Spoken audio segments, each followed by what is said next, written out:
টাকা নিয়ে তর্কাতর্কি, ব্যবসায়ীর মাথায় আঘাত। ফরিদপুরের বলমারী পৌরসভার করিমের বটতলা বাজারে মাত্র 10 টাকা নিয়ে কাঁচামাল বহনের লেবার তর্কাতর্কি করে ব্যবসায়ীর মাথায় কাঠের বাটাম দিয়ে আঘাত করে মারাত্মকভাবে আহত করেছে। লেবার মোহাম্মদ বাবুল শেখকে স্থানীয় লোকজন আটক করে পুলিশে দিয়েছে। তিনি পৌরসভার রায়পুর গ্রামে মৃত আব্দুল ওহাব শেখের ছেলে। বুধবার বেলা 11:30টায় পৌরসভার পুরাতন বাস স্ট্যান্ড সংলগ্ন করিমের বটতলা কাঁচা বাজার এ ঘটনা ঘটে। আহত কাঁচামাল ব্যবসায়ী আলমগীর বিশ্বাসকে মারাত্মক অবস্থায় স্থানীয়রা উদ্ধার করে উপজেলা স্বাস্থ্য কমপ্লেক্সে নিয়ে সাধারণ চিকিৎসা দেয়।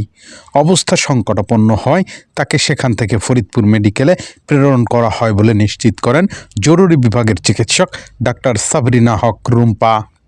তিনি বলেন, মাথায় আঘাতে হাড় ফেটে গিয়েছে।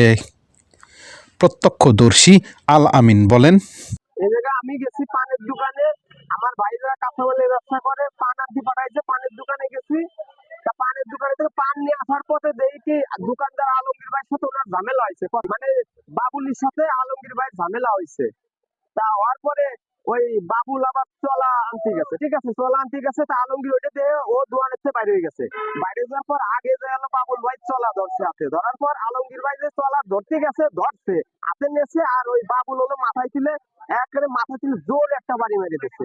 বাড়ি মারার সাথে আলমগীর ভাই গেছে পড়ে পড়ে বলে শেষ, ওই জায়গায় শেষ, আর কোনো শব্দ নাই। পরে বলমারী হসপিটালে, সদর হসপিটালে নিয়ে গেছে। অবস্থা বেশি সম্ভবত মানে বাঁচার সম্ভাবনা নাই, আর বাকিটা আল্লাহর হাত। বলমারী থানার পরিদর্শক ওসি তদন্ত মোহাম্মদ মুজিবুর রহমান বলেন, খবর পেয়ে ঘটনাস্থলে গিয়ে অবরুদ্ধ অবস্থায় বাবুল নামের এক লেবারকে উদ্ধার করে থানা হেফাজতে নেওয়া হয়। আহত কাঁচামাল ব্যবসায়ীকে ঢাকা নেওয়া হয়েছে শুনেছি। লিখিত অভিযোগ পেলে তদন্ত করে আইনানুগ ব্যবস্থা গ্রহণ করা হবে। RBT news.